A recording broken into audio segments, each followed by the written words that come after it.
make a stack, Pepe laugh. Got all of these bitches, man, she suck me in. I do not give up bands, I feel like Twitch staff. Clip that, ay, this bitch finna give me whiplash. Took my fucking... What the fuck is up, guys? Welcome back to the channel, man. I hope everyone's doing well. This video, not gonna be reacting to anything, obviously. We're just gonna be talking about, I'm gonna be giving you guys my top 10 albums of the year, and what a fucking year it was, man. Like, there was a lot of great music that dropped, more of it towards like the later half of the year, I would say. So your boy, you know, fucking went through all of my everything that I considered. Obviously we got top 10. I got my motherfucking list on my goddamn phone. In total, you know, going through everything, there was 19, maybe 20 albums that I had to, you know, eliminate and not eliminate. You know, out of 19 albums, I had to pick 10, top 10, and out of those 10, obviously I had to rank them. One of the hardest fucking things I've had to do, but here we are. I fucking did it on myself on the back type shit. Very curious to know what you guys, like, what your top 10s are. If you don't have a top 10, just let me know top 3. Let me know in the comments down below, man. Very curious to see, you know, everyone's music taste, how everyone is feeling about the year. But without further ado, let's get right into this thing, man. Starting with 10. Number 10 on the list, we got Falconia by Rob Banks. At the time, bro, this was easily my number 1 album of the year. It's crazy going from number 1 to number 10. I do want to say maybe part of that is because I was supposed to see him live, and motherfucker just canceled the show for whatever reason. We didn't even get like a he didn't even say anything about it. The show just fucking canceled. We got a email from the venue. You know, maybe that had a little bit to do with the ranking going down, but I mean, then again, this shit dropped in April, very early on in the year. Didn't like I said, nothing was really released then. But the album, bro, still a fire album. I still love it. My favorite tracks on that thing is gonna be motherfucking I Wanna Rock and Lifted. Going on to number 9 on the list, we got Theater of Cruelty by MK Ultra. This shit came out way early on in the year, back in March. You know, it's still in the music rotation. This shit still got some motherfucking bangers on it. Really love the loop that this man threw me for, that pop integration, the metal, you know, the fucking, it was a perfect blend of the thing that a sound that I really just feel like I never heard before, and I was all for it. I fucking loved it, man. And I'll wait to see what MK is gonna bring next. Man is highly talented, highly slept on. You know, be sure to check him out if you haven't, if you have no idea what I'm talking about. Also, all my reaction videos that I'm talking about, either gonna be in the pop-ups when I talk about them, or they're gonna be in the link down below. One or the other, or both. I don't know, man. But anyways, favorite tracks on this are gonna be Depressed and Entitled, and Beauty is Ugly. Going on to number 8 on the list, we got motherfucking Creep by Teenage Disaster. Fucking highly anticipated album. Highly, you know, this was something that I feel like was pushed back a lot. And when it finally dropped, my man sure did deliver. It sure made it worth the wait. You know, dropped back in November, late November. Had a lot of versatile tracks on there. We got the hard shit. We got the slower singing song shit. It was a lot of versatility on there, man. Really fucking loved how that sounded. Teenage Disaster did not disappoint with that at all. And not a single bad track on that motherfucking album. Favorite song on there is gonna be Doubts and maybe Manhunt, and maybe It Takes Two to Kill Me. For sure, Doubt is number 1 though. Like that track, dude. First off, it's just a damn good song, and then just, you know, me having seen it, heard it live, so it's just like I got a special place in my heart. Going on to number 7 on the list, man, we got Chatterskull by my man Biv.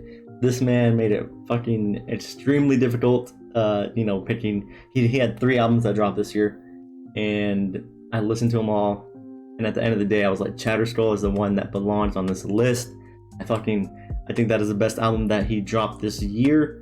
And yeah, I think that was the first one that dropped, if I remember correctly. It was Chatterskull, Dead Luxury, Casting Call.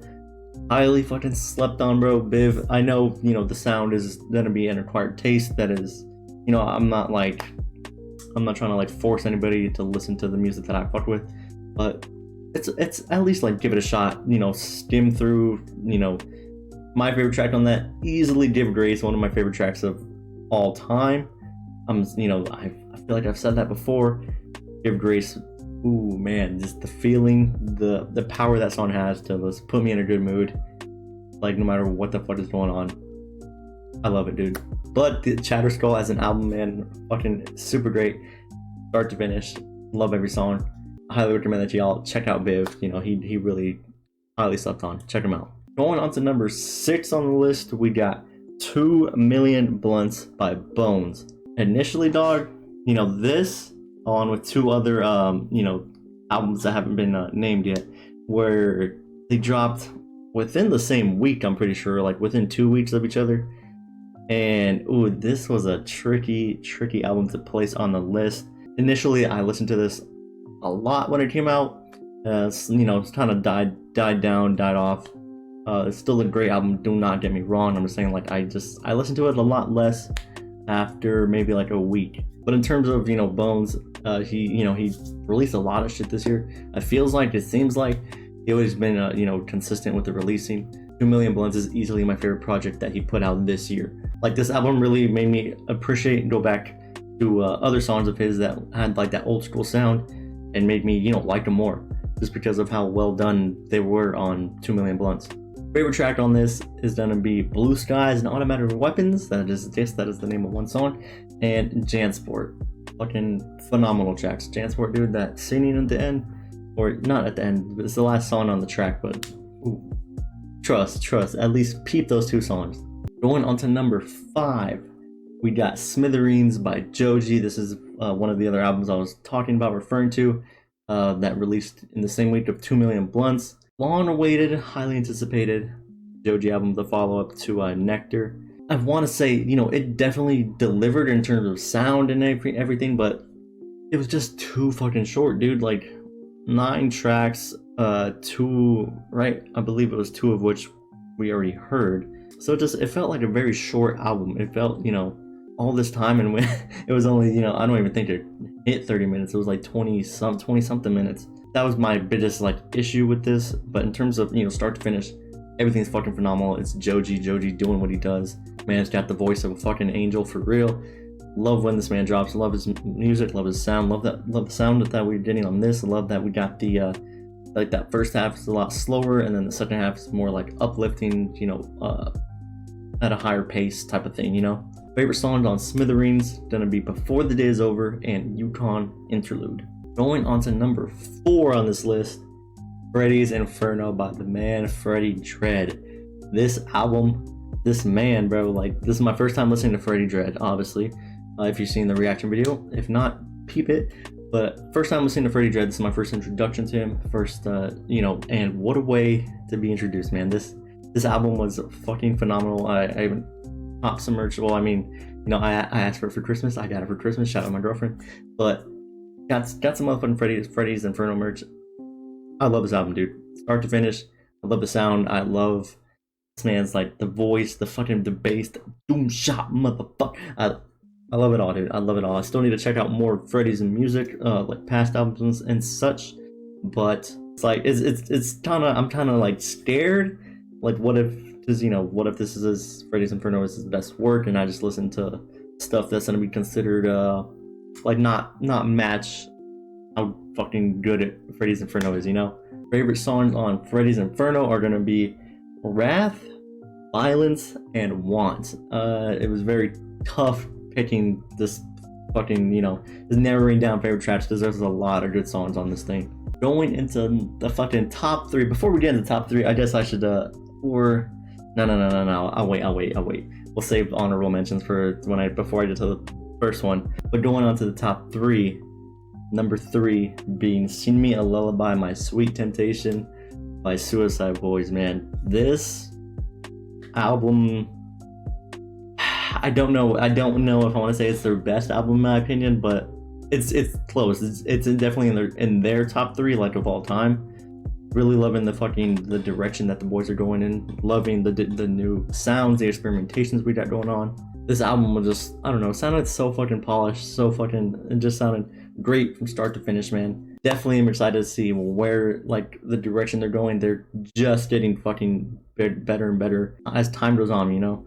I'll even say, like, right now they're like entering, if not at peak level, you know, like seeing them live, dude, seeing the fucking audience, seeing the crowd was insane. Like I remember seeing them in like a small little venue, dude, and then going from that, from like, you know, a couple hundred people to, I forgot what the number was. It was like 20,000 or 40, regardless. It was a lot. I couldn't even like see them, bro. I was like, there's so many people. Fucking insane. But the favorite tracks on Sing Me a Lullaby, My Sweet Temptation, gonna be Matte Black and No Matter Which Direction I'm Going In, Never Chase These Hoes.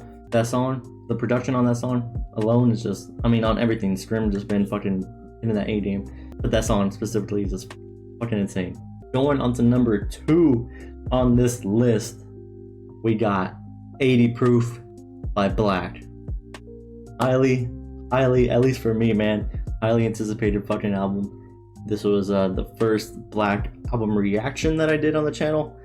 Fucked up, should have did it to 22-101, but you know, fucking curiosity got me, and I just listened to it on my own time, like way back when I first started getting into like Lil Darky, Spider Dane, found out about Black. But anyways, 80 Proof, bro. The expectations were fucking met. Expectations were exceeded, start to finish. This thing is fucking banging. This shit is, I mean, except for the last track, not that it's not, you know, it's still fucking nice song, nice ass song, it's still fire. But I'm saying in terms of like hype, this shit is just going. It's except for the Scott Skur little interlude that we got on this, but front to back, man, I can just listen to it from start to finish, no skips. Black went fucking crazy on this. This is definitely gonna hold me over for a minute. We still got bonus tracks on a CD that I gotta check out whenever that gets delivered. But I'm fucking, you know, I'm always gonna ride for this man. This, as long as he's making music, I'm gonna be checking it out, and I cannot wait to see what the future is gonna bring, man. Favorite songs on 80 Proof, gonna be Anthem. That song fucking insane. Always fucking hypes me up. Sick. That shit is sick. Bad Pack, and we got 80 Proof, the title track. Out of those 4, I might say 80 Proof is like number 1 on that list. So this brings us to the last and final number 1. Like I said though, before that, I want to give off some honorable mentions that didn't make the top 10. So we got Bloodshore Season 3, Xavier Wolf.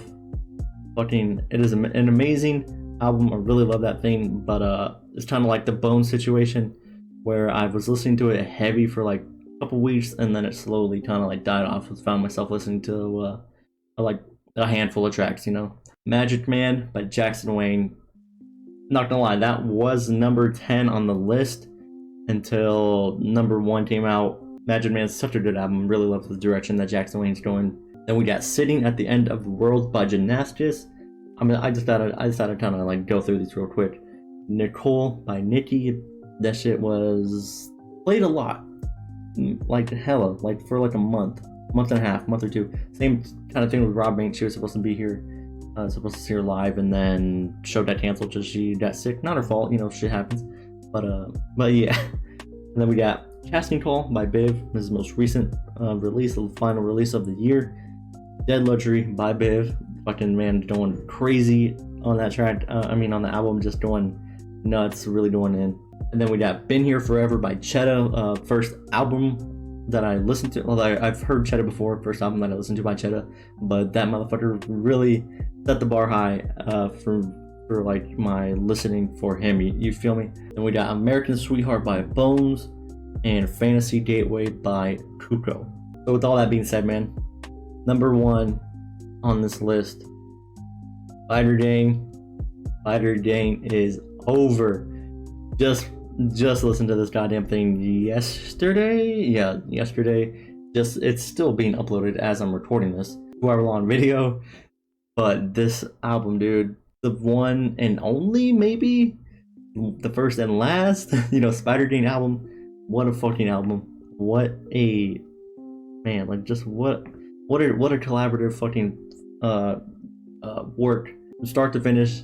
I love every track on this. 27 tracks, almost 2 hours long, and I enjoy everything. I even listened to it again today, and I found myself like actually listening through the question song and the opinion song, which is just them talking.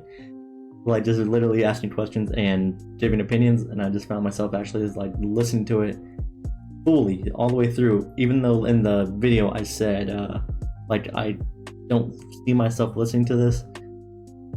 I still fucking did. I did. Surprisingly, it was just like when it was going, I was just kind of like lost in it. But everyone did their fucking thing on that album. Everyone, you know, it really. If this is the last Smithereens album, if this is the only Smithereens album, I'm completely satisfied with it. They fucking, you know, put everything out on. Is that what the saying is? Left everything on the table, so to speak. You feel me?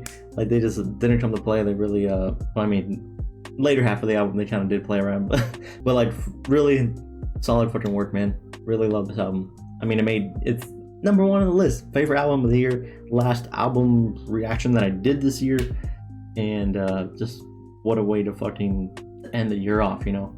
Favorite tracks I cannot say yet, just because I've only listened to it twice, and to be honest, there's a lot of good songs on here. A lot of fucking good songs on here. I don't even think I'll be able to narrow it down, at least not for now. If that ever changes, I'll let y'all know. But there you have it, man. My top 10 albums of 2022 going into 2023, man. I cannot wait to see what the fuck's gonna drop, what we're getting. Only time will tell. You know, 2023, this kind of fucking sounds crazy to say.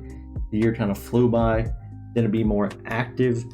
You know, I definitely didn't upload as much as I wanted to. I was slacking hella, but that's gonna change, man. 2023, we're going in. We're going in. We're not, you know, put on the gas. We're not fucking stopping anytime soon. I'll have to, you know, I'll die before I stop. But that's all for me, man. I'm curious to know what you guys think of any of these albums, really. Let me know which ones you're fucking with, which ones, if you decide to listen to any that I recommended, anything on my top 10, let me know. Let me know your top 10 in the comments down below. Like I said, I'm very curious to know, you know, everyone's music taste, what everyone was fucking with this year. While you guys are down there commenting, not commenting, reading the comments, whatever you're doing, don't forget to like the video if you like the video, and of course subscribe to the channel if you're not already. If you're new around here, whatever the reason may be, man, just go ahead and hit that sub button for your boy, please, and thank you. It is much appreciated. Until next time, guys, it's been fun, man. Peace out.